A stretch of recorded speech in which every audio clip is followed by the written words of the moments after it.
Welcome back, and now to tech. Aris, powering your digital world. And here's what's going on in tech news with Dr. Vili Abraham of the Tech Marketing Department at Sapir Academic College. Hello, happy Friday. Happy Friday, Emily. All right, let's get first to the Samsung Galaxy Note 8. Well, yeah, it's really an attempt to regain consumer confidence after a few months ago.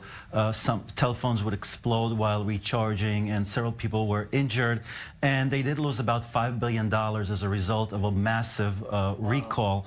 And of course, their market share was also affected by about 3 percentage points, more or less.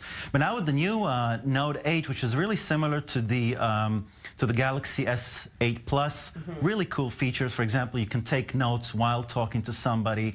You can take notes while the phone is off. So it's really suitable for business people.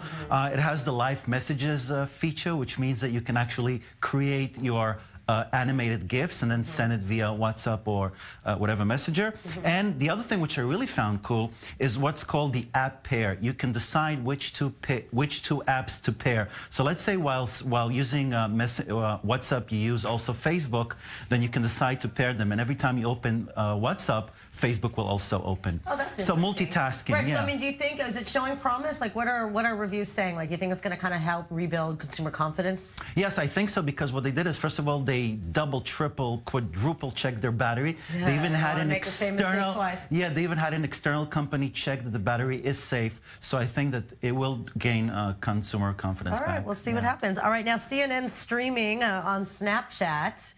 I guess millennials are watching the news. Yeah. Well, the thing is, first of all, a little bit of background. If we look at millennials and the Z generation, they use a lot of social networks. For example, on average, we use Facebook for about 35 minutes a day. We use YouTube for 40 minutes a day. Now, if you take all of that combined, if you take all the social networks, we spend about 5.4 years in our lifetimes on social networks. And that's so far. What's going to happen, like 10 years? Can you imagine? It's only growing. Yeah, and it's only growing. By the way, we use our smartphones for different reasons, emailing, etc., for about 10 hours a day, which is really massive as far as hours are concerned. And we only spend about an hour and 3 months in our lifetime socializing face-to-face. And if people think that 5 years is not much, well, you know what you can do in 5 years? You can fly to the moon and back 32 times.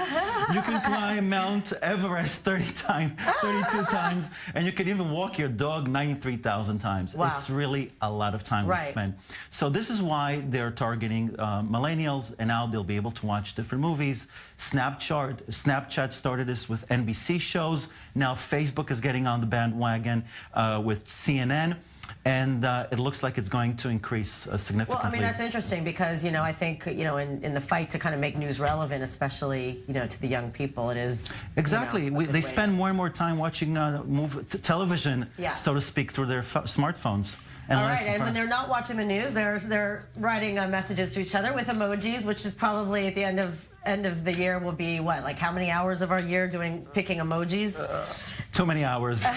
So anyway, so it's true. So using it in the workplace is kind of backfiring for people? Yeah, well, according to an interesting study that was conducted by Ben-Gurion University of the Negev and the University in Amsterdam, it shows that, first of all, smileys, we have been using it for thousands of years. For example, recently, archaeologists found a smiley inked on a pot, a 4,000-year-old pot on the border between Syria and Turkey. Okay, so it's great when you're contacting or communicating your friends, but in the work setting, they found a massive study, about 500 people took part, 29 countries. And if you use smileys in a work setting, it will project or bring the impression of incompetence or that you're unprofessional. Right.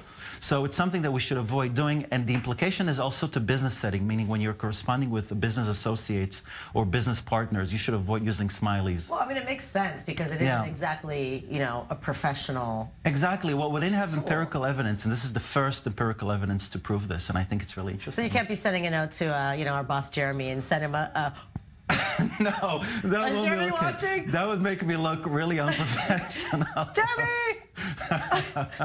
I'm fired. All right, thank you. Have a good weekend. Good stuff. Thank you, too. All right, we'll see you on Monday. Yeah. Meanwhile.